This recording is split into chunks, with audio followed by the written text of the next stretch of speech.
topics and opinions expressed in the following show are solely those of the hosts and their guests and not those of W4CY Radio, its employees, or affiliates.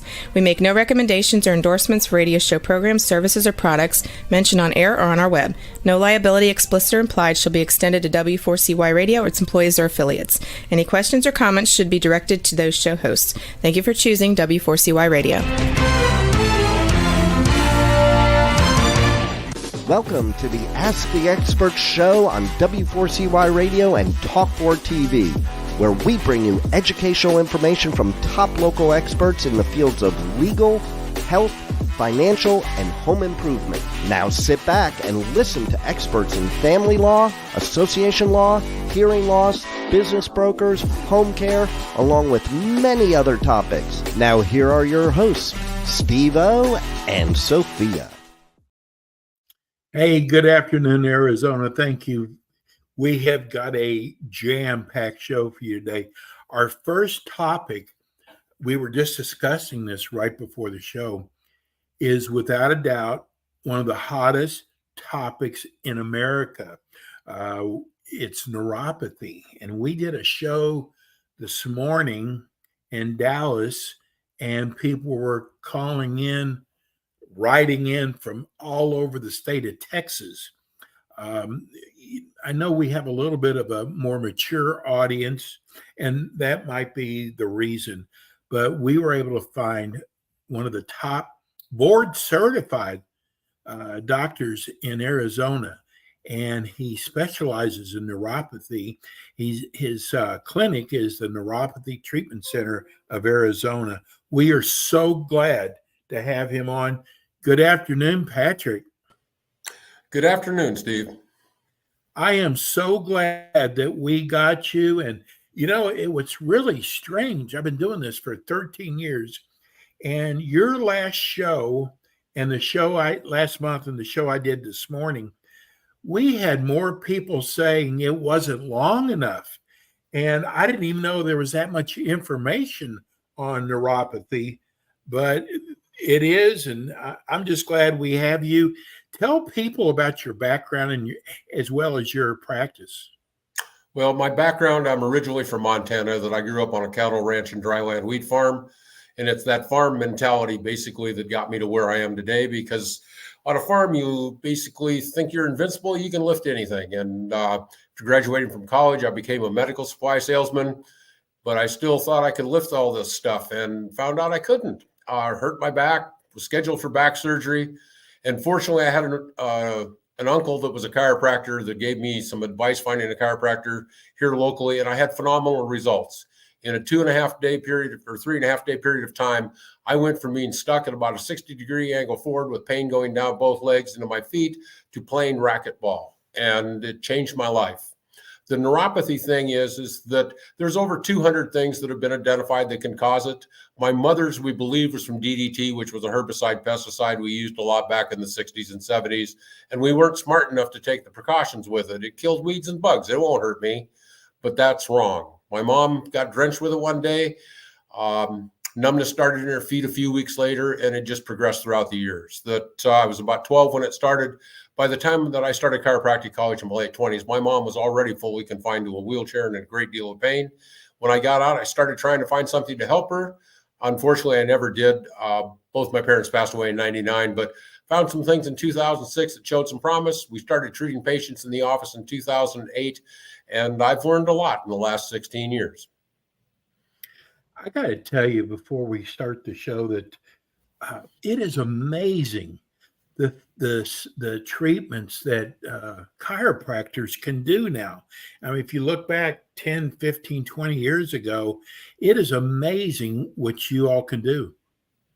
Well, it's due to the fact that, and I will tell you, traditional chiropractic does absolutely nothing for neuropathy, because I tried everything I possibly could on my mom, but it's due to the fact that we've got to find some things that we can't write prescriptions. So there's got to be something out there that actually stimulates the body to heal itself. And there are things out there that the things that I actually use, a Danish physician actually won the Nobel Prize in 1903 for utilizing it on open wounds and found that basically infrared could heal.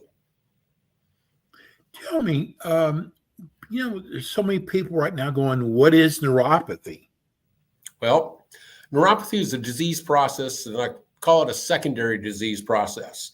And that is it never starts on its own. There is always an underlying cause, which is the problem that we have with trying to treat it, is that there's no cure for it because we'd actually have to have about 200 different cures. So all we can do is treat neuropathy, but it is basically something interfering with the ability to get oxygen to the nerve endings at the skin level and causes those cells at the ends of the nerves at the skin level to actually die off and go deeper into the tissue. And then they fire on their own. So people feel numbness, sharp shooting pains, burning, cold sensations. Affects their balance because those nerve endings are no longer down at the sole of the feet. They're deeper in, so they may feel like they're walking on a sponge or a piece of cardboard, and they become dependent on their depth perception for their balance. It's funny, you just answered one of the text questions. A lady from Scottsdale just wrote in. She said, I've been having problems with my balance. Could that be neuropathy? Most times it is. That what ends up happening is those cells, the sole of the foot, actually start to die off. They go deeper into the tissue, so you're not getting the feedback back that you normally would, and you become reliant on your depth perception. People will notice it the most, probably, and the most obvious is when they're in the shower and they go to close their eyes to wash their hair, and they realize they need to be holding on to something. I know you don't have that problem, Steve, but that's still... No, but I can imagine though. How painful is neuropathy?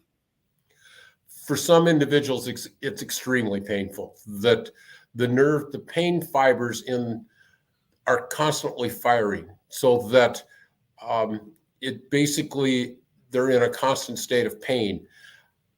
Different things can help to relieve it to some degree.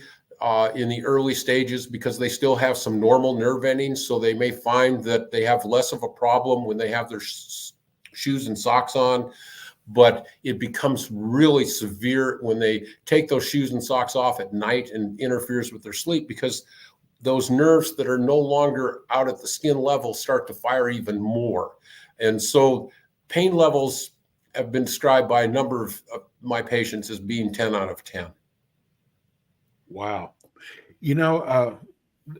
We promoted your show, started yesterday, and this morning we got a text. He said he didn't know if he was going to be able, he's going to go back and at least watch the show, but he didn't know if he could come on when we're live. But he wanted to know if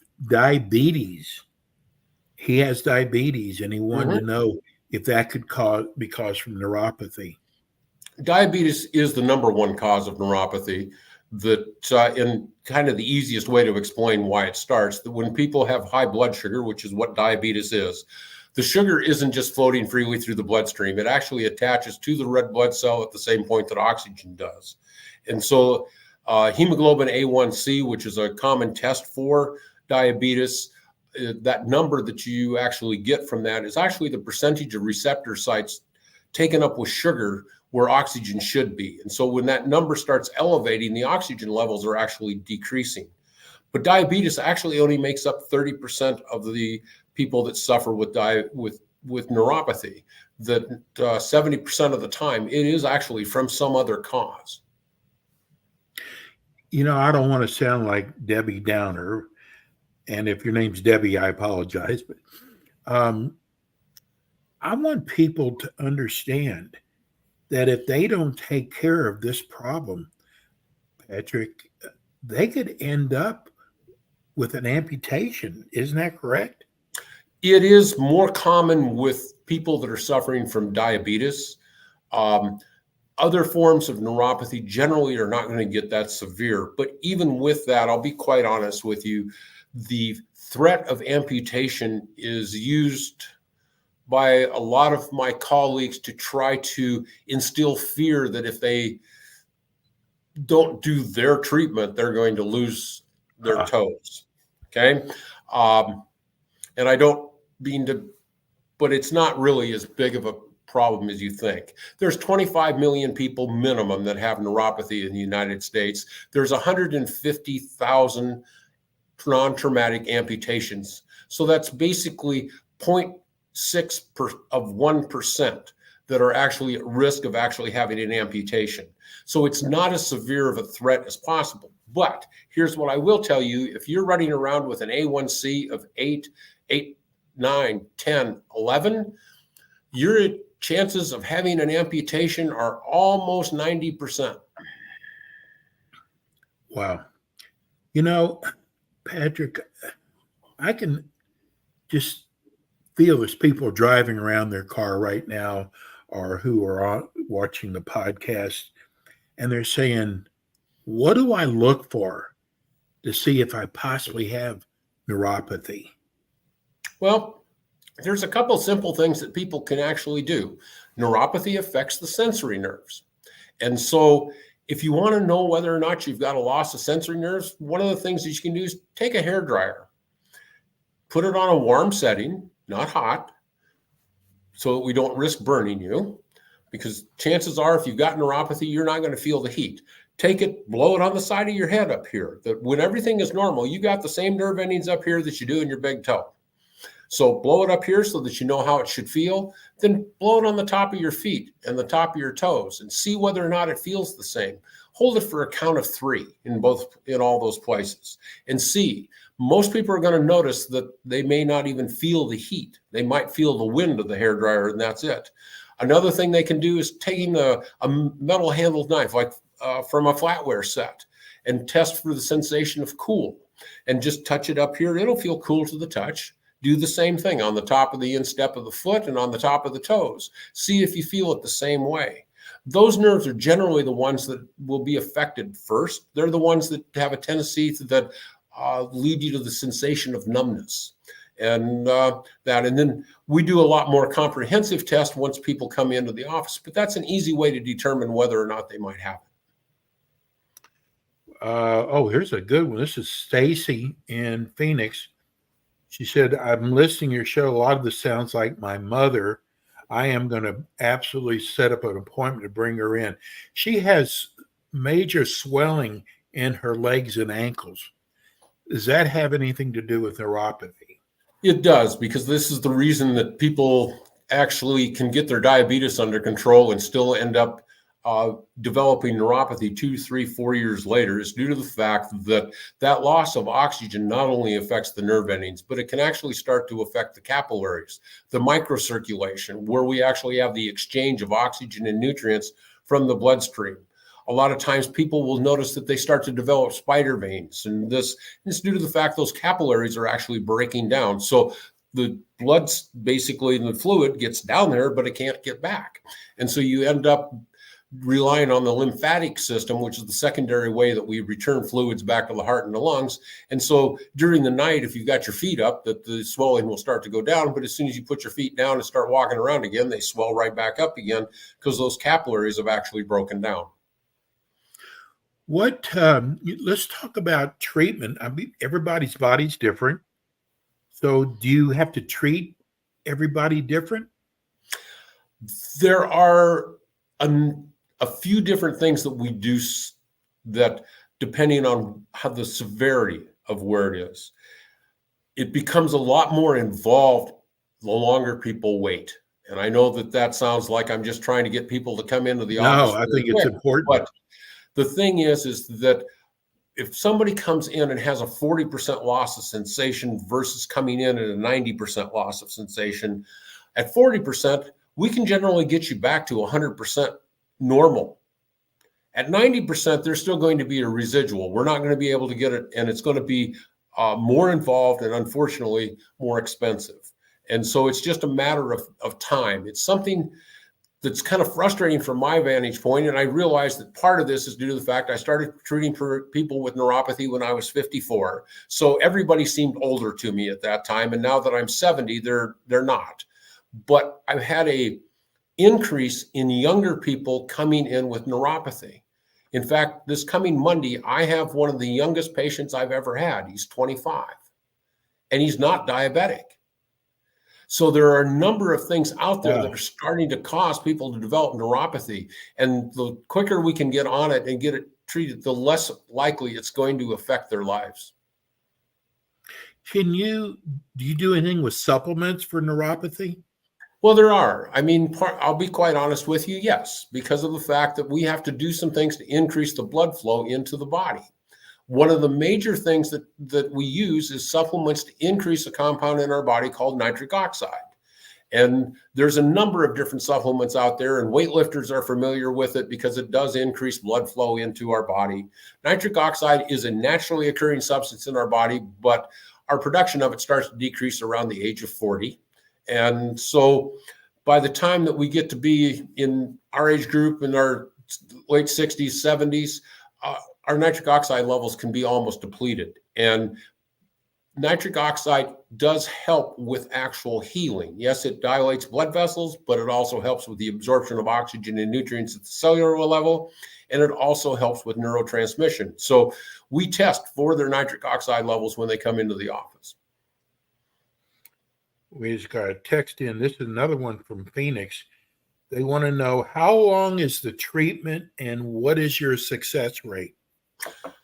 The treatment is for the rest of your life because there's no cure. So the treatment's actually done at home.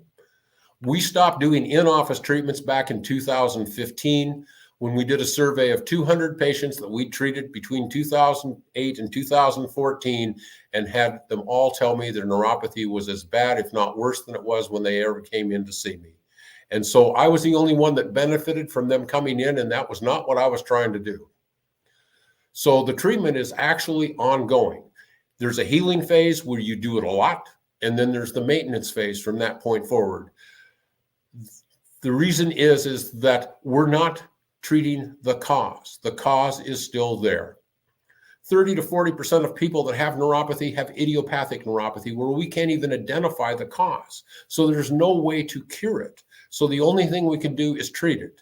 My overall success rate in the last 4 years has been 98% of the patients that I have accepted for care have gotten at least a 65% reduction in their symptoms. I'm really careful about who I take. I make myself available 7 days a week from 7 o'clock in the morning until 8 o'clock at night by phone. I don't want people calling me up and yelling at me.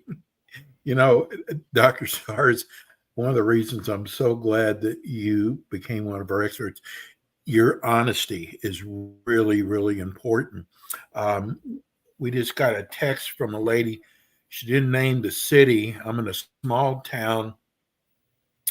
If I were to drive in, how long does it take, the treatments?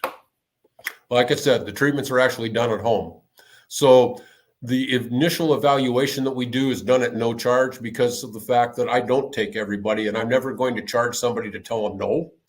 But come in, we're looking at a 90 to maybe 2 hours of time.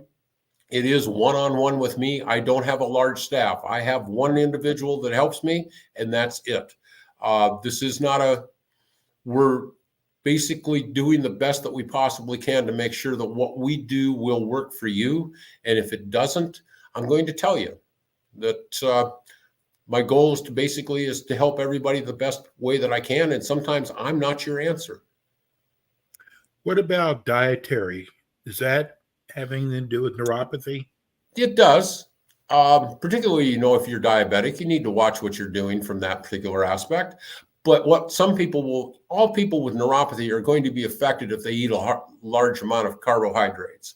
Kind of the best example that I have is that my old office manager that I hired about 10 years ago was in around this time of the year, maybe a little bit later. And I had taken at that time, we were still doing some in-office treatments and and so I took the Friday after Thanksgiving off, and Carla came in and was doing the treatments on people. And she called me at lunch and said, everybody's worse. Everybody. And I went, of course they were. They drank and ate stuff on Thursday that they don't normally eat, and they did it all day.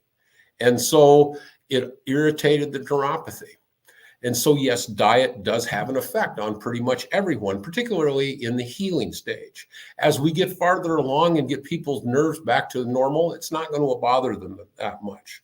But here in Arizona, a lot of people may have noticed that when we go through the monsoon times, that their neuropathy is actually worse. Because of the fact that we have such a change in elevation here in this country, or in the state, I have patients that when they go to their summer home up in the mountains where they're at 6,000 feet, their neuropathy is killing them and didn't understand why. And it's basically because of that change in elevation. So that we can get this all under control. That it's amazing to hear people that have developed the neuropathy and had the problems like that in one summer, and then after the treatments they go up and they go, no problem whatsoever, went for a hike. This is Craig. He said, I live in Arizona 6 months out of the year.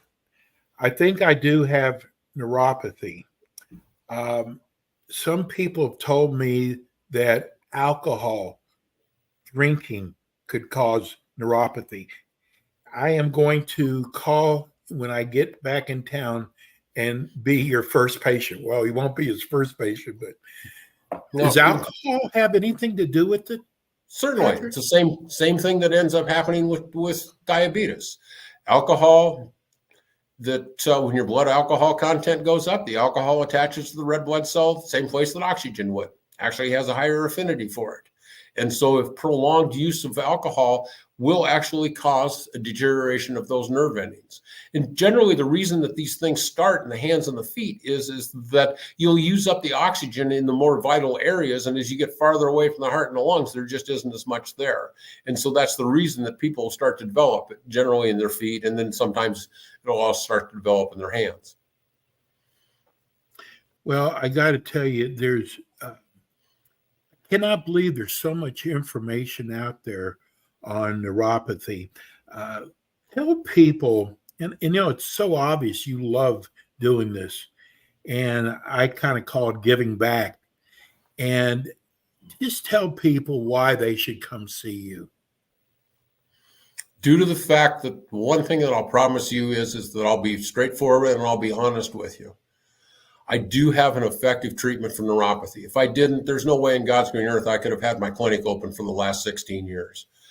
But the thing is that most people get told that there's nothing that can be done for neuropathy. And I don't mean to sound cynical, but in all actuality, that's primarily just due to the fact that the pharmaceutical companies are putting that out there because they love selling drugs.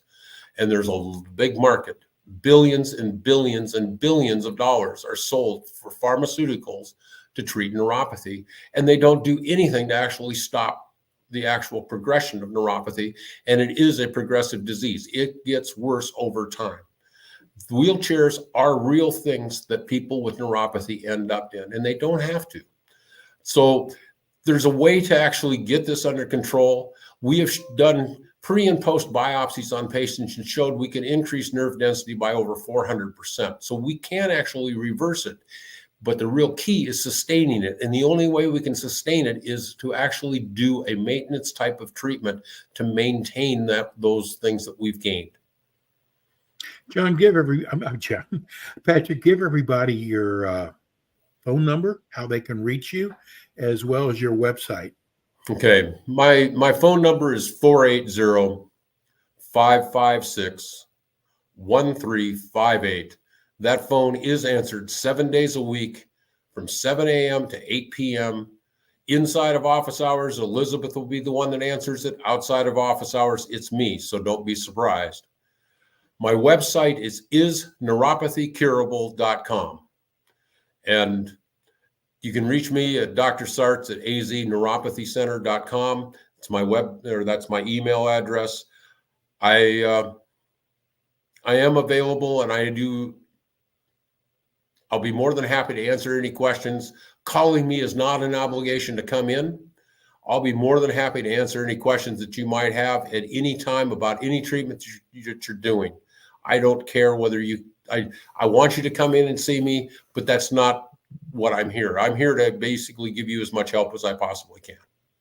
any way I can. Patrick, we're so blessed to have you. You'll be back again with us next month. We'll be letting you know. Thank you so much, Patrick. Thank you, Steve. Have a good month. And we're going to go to our California market next. We'll be right back. And we are back with the Ask the Expert show on W4CY Radio and Talk4 TV with your hosts, Steve-O, Sophia, and their expert guests. And we are back. We're going to be doing the state of California. We have had about 4 or 5 people ask us when we were going to do a public insurance adjuster show. And it is not so easy because we're always looking for the best. We want the best of the best. And we were so lucky we have an expert that works our Colorado, Oklahoma area. And we just did our first show with him, and it was amazing. So we have asked him to join our California, which is our biggest market. And I'm so glad that he's here with us. He's with Metro Public Adjustment. Good afternoon, John. Hello there. And I also have Paul Peck that's going to be joining us. I got to tell you, I have to apologize. I just moved. All the junk you see behind me, I'm a normal guy, and we just moved, and all my stuff came out of storage. We just bought a place down in Jupiter, Florida, but I'm all over the country. I'm licensed in California. I get out there every so often. We have people with their feet on the ground in California, as well as 46 other states. So I have to apologize for the mess in my back of me. You know what, John? About it. I knew you were moving. It's like, is he going to be able to make the show today? I am so glad you did, because when we started promoting your show, we had so many people wanting to know what time, if it was Pacific Standard Time, if it was Central Time. So we answered all those questions. Right. And we're going to be waiting for Paul to come on. John, tell everybody about your company. Well, all right. I can start by just saying that I have a nonprofit organization. It's called Insurance Claims Assistance Incorporated, or .org, I should say. And I think that's how Steve originally got a hold of me, because we help people, at no cost, and we give them advice, we give them counsel on insurance claims. We're not insurance adjusters, we're public adjusters. We represent the public. Okay. So the company that I hold my license with is Metro Public Adjustment. We've been around for 30 years, going on 31 this year. We're licensed in 47 states nationally. So we're just getting started in California, and it's already blowing up on us. Okay. We have so many people that need help in California. I just recruited a guy. He's been in the insurance industry for, I believe, about 12 years or so. Mike, I'll just say his name is Mike. And he came to work with us because he's been an insurance adjuster for 12 years, and he's tired of the way that his insurance companies that he's been representing and working for are treating his clients. So he came over on the public adjuster side. How do you like that? It happens a lot. Amazing. Happens a lot. So I'm glad to say that we have about 400 years of adjusting experience. I've been at it for 13 years personally. Okay. And I was a general contractor before that. I built high-end swimming pools in the Northeast. I built a couple of houses, so I know construction well. My wife came to me 13 years ago and said, "Hey, John, you may be able to do this. You're not going to be able to jump on and off that construction equipment and jump into holes and everything else like you've been doing your whole life. So you better look for something else." And I found this, and it's been a home run. So we help thousands of people. Literally, we have 1 million clients, okay, and around the nation. But we really are just starting to open up the West Coast. And so, John, tell people how, because since you're just starting in California, tell maybe someone out there who would like to become a public insurance adjuster. sure. And we've been doing that. So I do recruit. I'm a recruiter. I'm trying to add public adjusters to our roles, and I recruit nationwide. So I'm personally licensed in over 30 states. Our company, again, is licensed in 47. So if anybody has any interest in maybe a career change or doing something part-time, you can work part-time with us. We have the best training in the public adjusting industry, bar none. Okay. We have hundreds of hours of video and YouTube videos on how to handle certain types of claims, whether they're frozen pipe claims or smoke claims or roof claims or hail claims or water claims of all types. We have a tremendous library of educational videos and so on how to handle these types of claims. So if somebody wants to come and work for us, they can contact me. My phone numbers, I guess, are listed someplace. My email is listed, but anybody can come on board with us, and we'll work with them. We'll take them right from ground zero. If they know nothing, or if you are a former adjuster or whatever, we can take you from where you're at and then help you out and push you forward. I got it. It's kind of funny. We met with Paul and his lovely wife for breakfast, and your phone just rang off the wall. Yeah. And it is so obvious that people love the work you do. If I'm sitting out there right now and I'm looking for a job change, how many hours would I have to put into this on the training end of it? Well, on the training, and I tell people, look, I'm from New Jersey. I say don't hold that against me, but I'm now a Floridian. I lived in Jersey my whole life. Okay, so I tell people, look, I studied 2 hours for my public adjuster license. Now I have a little bit of a background. I have somewhat of a background in construction and so on. So I had some basis. Okay. But I studied 2 hours. I passed my public adjuster licensing, and I'm not a rocket scientist. I'm not, I don't consider myself high IQ person or anything. But 2 hours, I passed the test, and I said, okay, I'm gonna make a whole bucket load of money, help a lot of people. Well, it doesn't work like that. It's not a get rich quick scheme. If you want to come and work with us, you have to learn. Although I've had people. I want to mention his name, Paul Talmazin. I'm sure he wouldn't mind me mentioning it. He came and started with me 13 years ago. He made $100,000 his first year. But the reason why I mention his name is this Friday. Today's Wednesday. Yeah, Friday. He's getting paid half of his commission on a claim that he settled in Florida here, right in Palm Beach, on Palm Beach Island, on a condo. He's getting a check for $48,000 on one claim. In another 2 months, he'll get another 48. He made $95,000 adjusting one claim. Now, you may say, well, that's highway robbery. I mean, who pays anybody $100,000 for doing something like that? Well, the client, the HOA on this condo association, got $1.2 million. So they were expecting $400,000. Paul got them $1.2 million. So here's what happened. And I talked to the president of Metro Public Adjustment. He said this never happened before like this.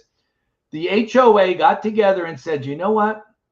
Paul Talmazin did such a tremendous job. We're giving him an extra 5%. 5% of $1.2 million is 60 grand. And the HOA agreed to pay him an extra $60,000 for the work that he did. So what I'm saying all this for is, yes, you can make large amounts of money helping people. I mentioned this the other day on a meeting. I said, most areas where you're helping people, like in this area of social work, even teachers, police officers, nurses, I mean, you can make a very comfortable living, let's face it. But $90,000 for one claim I mean, most people earn that, if they're lucky to earn that in a year or two. So yes, now that's the exception. It's not the rule. I just want everybody to know that it's not a get rich quick scheme, but large claims nationwide are out there. So I want to mention one other thing to you, Steve.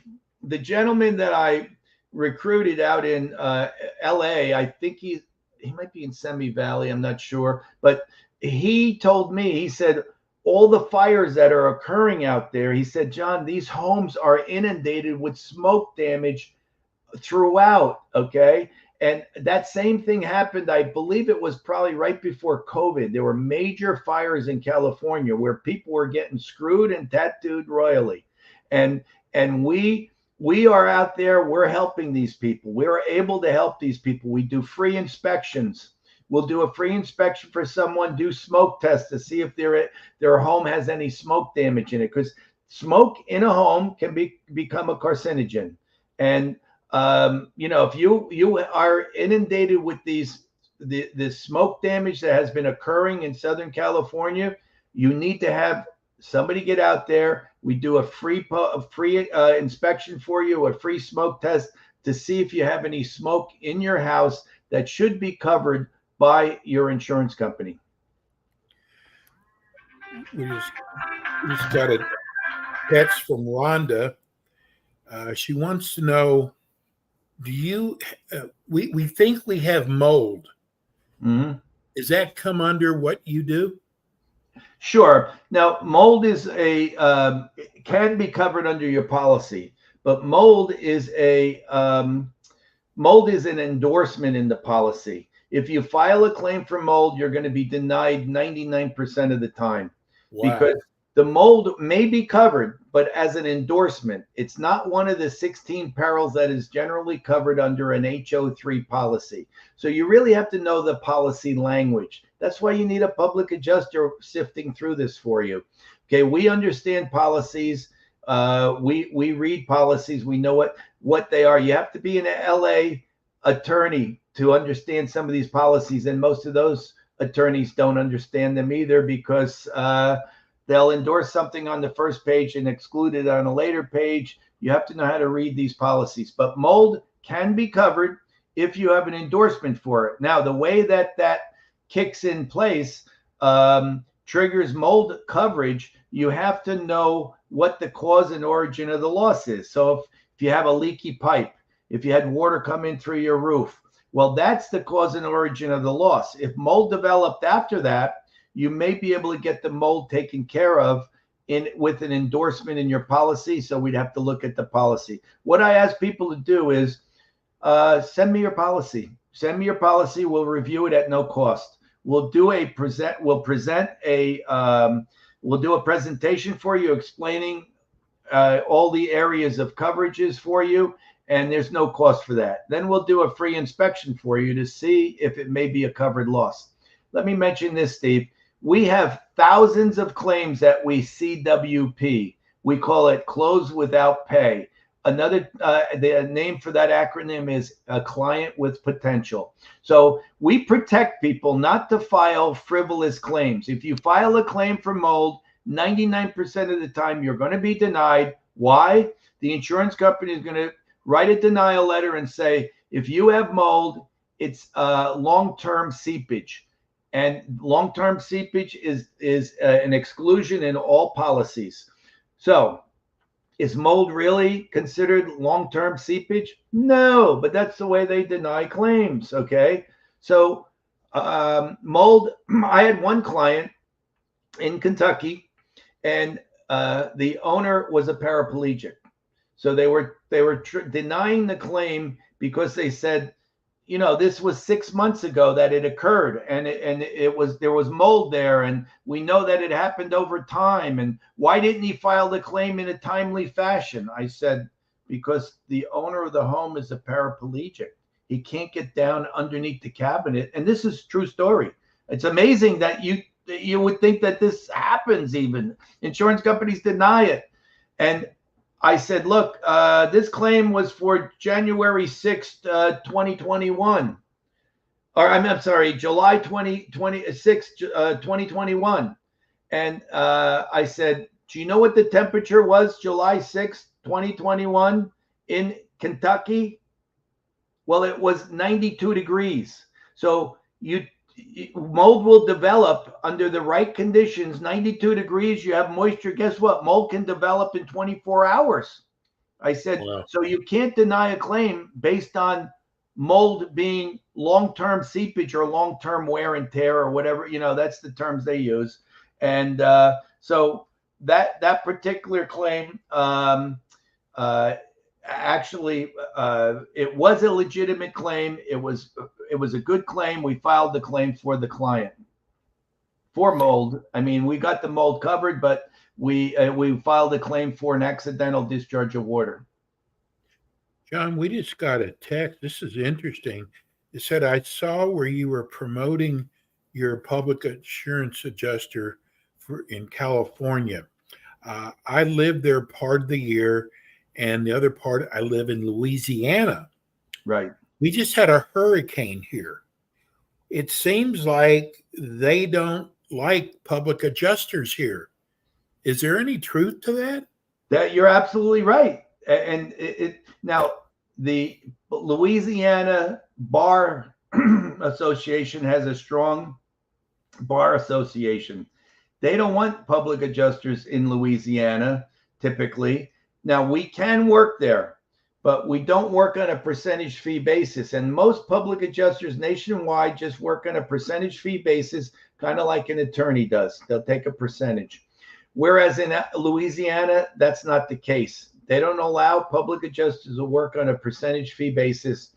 You have to state, and I'm not even sure, all of the particulars in Louisiana. I know that we don't work there generally because you have to state the fee that would be charged for a particular claim. And how could we possibly know it unless we get into the claim and look at the claim? So it's a difficult situation. Now, when Katrina occurred, I know I wasn't even a public adjuster at the time, but our company sent probably 20 adjusters down there to help those poor people with Katrina. And we were able to work down there at that time. So the laws may have changed. I'm not sure. Every state has their own laws for public adjusters. Every state has their own laws for how to get licensed, et cetera, et cetera. By the way, Steve, did you see Paul join us at all? Is he on or no? You don't? Yeah, I'm surprised. I know I talked to Paul a little earlier, and he was surely planning to get on. So, but it's perfectly all right. In the near future, what I plan to do is put experts on. We have experts like the Merlin Law Group who practice out in California. Tremendous company. They're the cat's meow to legal representation, okay, in California. So we will be bringing the likes of Merlin Law Group, Chip Merlin, on some of these radio programs to talk to you about the legal aspect of handling a claim. We also have other experts like Frank Moore. Frank Moore is licensed in 14 states. Colorado is one of them, Steve. That's where we'll probably go with him. He's the expert of experts on hail damage and roof damage. He's been doing that since the 1960s, and he's 75 years old. He's still at it. So he's a expert. He's been in court thousands of times. Never lost a court case. Okay, he's very good, and he's just a great guy, a great expert that we use in the area of roofs, commercial roofs, hail damage, etc. So he'll be getting on some of our calls. Bill Undercuffler is another gentleman. He's licensed in 47 states nationwide, been an adjuster for over 30 years. And he's a real expert in the area of public adjusting. He's got probably about 100 YouTube videos on training. He's head of our adjusting department at Metro Public Adjustment. So he'll be coming on. People love to hear him. He's a very charismatic guy, but he knows how to get the job done. So, John, there's a lot of people, because we kind of got into the hiring aspect of it, but there's still, and this is the purpose of this show, there's a lot of people who still don't know what a public adjuster does. And we just got a question in wanting to know, what is your success rate versus what the insurance company offers me versus what you end up getting your client? Sure. So we call that a double check, or it's a prior notified claim, and so it may have been partially paid.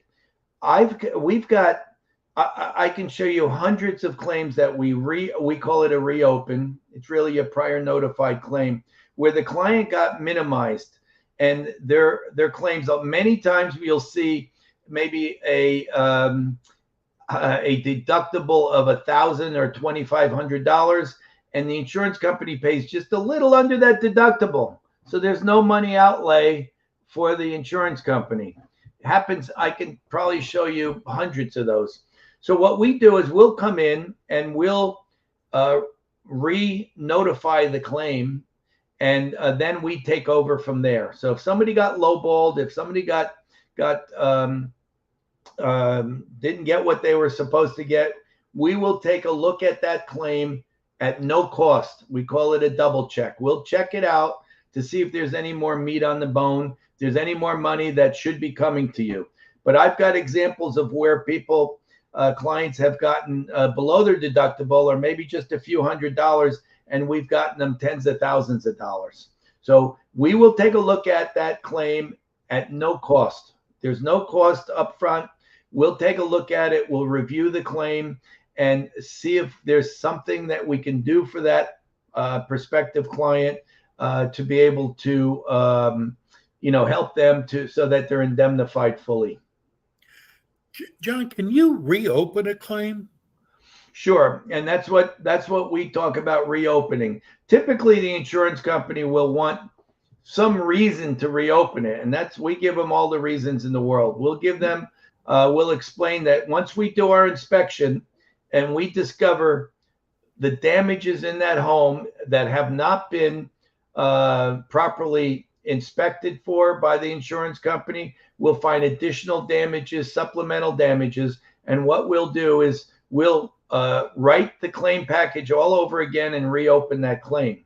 And then we'll start to work on it so that our clients are indemnified fully. So when you ask the question, what does a public adjuster really do? I tell people we help find money they didn't know they were owed. Okay, so that's what we do. People don't have they have no idea that certain damages are even covered under their policy. One aspect, Steve, that I know I get a lot, people why don't they file claims? They're afraid to. They're afraid, number one, they're afraid of their claims being or their policies being denied future coverage, canceled, outright cancellation, or their rates are going to go up. So what I explain to people, it's basically against the law for them to do that. They cannot non-renew you, cancel you, or raise your rate for filing a claim. If you file excessive claims and your risk changes, then they can do that. But I've got clients that have filed 3-4 claims over the past 7, 8, 10 years, and there's zero negative repercussion. We've got thousands of claims, and we have a small handful of claims where rates have gone up. And the rate that it went up was 10%. So if you're paying $1,500 a year for your insurance, and we file a claim for a roof, and you get $15,000 to $20,000, and your rate goes up 10% of $1,500, which is $150 a year, you're not going to file a claim? Of course you are. Right. I had another client recently call me, Steve, and they said, well, we're afraid to file the claim. They're afraid. Why are you? Let me ask you something. Do you use in your health insurance when you have to have a prescription placed by the doctor? Do you use your insurance, or do you pay out of pocket for that? You use your health insurance. When you have a car accident, you get a fender bender, or somebody hits you, are you going to use your automobile insurance to have the car repaired, or are you going to pay for it out of pocket? Look, homeowners insurance is even a better source for you to recover money for damages, because again, you don't have to worry about them non-renewing you, canceling, or raising your rate. Okay. John, we got about 20 seconds left. Tell people how they can reach you. Okay. Yeah, you can reach us either at the numbers you see below, telephone numbers. You could also reach me at jmesko@metropa.com. That's J as in John, MESKO. You see my name underneath my image at Metro, METRO, P as in Paul, A as in Apple.com. And we'll be glad to look at any situation you have. We'll look at it for you at no cost. We'll do a free consultation with you. And John will be back again with us next month. John, thank you so much. Thank I'm you. sorry we didn't get to see Paul, but we've got another show coming up in a couple weeks. Thank you. Take care. Thanks, John. Bye-bye now. And that'll do it for us today. Let me tell you, John is an amazing public adjuster. That's it for us today. We'll be back again with you next week with more Ask the Experts.